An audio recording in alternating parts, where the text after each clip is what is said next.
तुळजा भवानीला वंदन केलं, प्रार्थना केली, पण खानाने आई तुळजा भवानीच्या मूर्तीच्या तिकड्या केला. सवन्न महाराष्ट्र उद्ध्वस्त करायचं ठरवलं होतं खानाने. पंढरपूरला मूर्तीची विडंबना केली खानाने. एक मावळा राजाकडे धावत आला, राजे राजे काहीतरी करा ना राजे, या खानाने हैदोस घातलाय राजे. शिवाजी महाराजांच्या डोक्यामध्ये प्लॅन होता. कृष्णाजी भास्करांच्या माध्यमातून खानाला लीला पाठवण्यात आला. आम्ही आमचं सवंत राज्य तुम्हाला द्यायला तयार आहोत, पण आम्हाला भेटण्यासाठी तुम्ही प्रतापगडच्या पायथ्याशी या.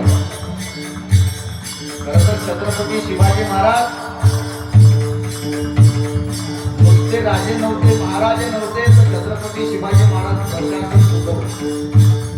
अर्थातच कसं असावं काय राजांचे विचार होते.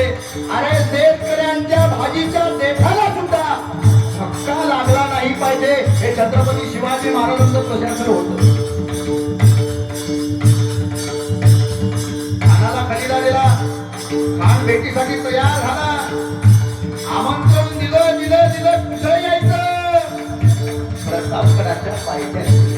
आणि खान राजाला भेटण्यासाठी प्रतापगडाच्या पायथ्याशी आला.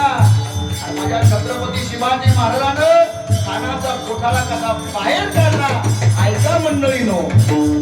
प्रतापगडच्या पायथ्याशी खान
प्रतीक्षा करत होता राजांची. तो कधी शिवाजी येईल, कधी मी त्याला शिवून टाकेल, या विचारामध्ये राजा ठाण होता. पण राजा काय कच्च्याचा चेला नव्हता.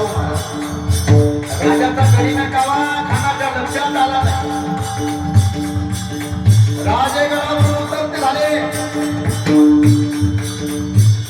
खानाने शाबिण्यातून राजाला समोरून येताना पाहिलं.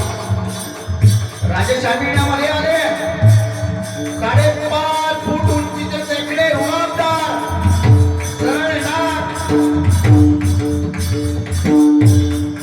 खानानं राजाला पाहिलं, आश्चर्यचकित झालं आणि आनंदामध्ये आता अरे 5.5 खान सुपाड देहाचा होता. आता कदम करू शकतो आणि आनंदाच्या भरामध्ये खान कसा म्हणतो,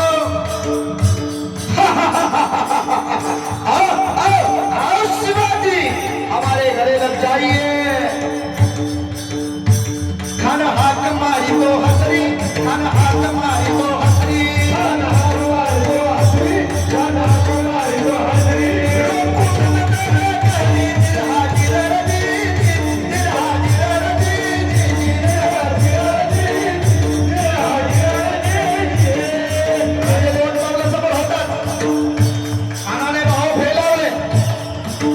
राजाची आणि खानाची गळा भेट झाली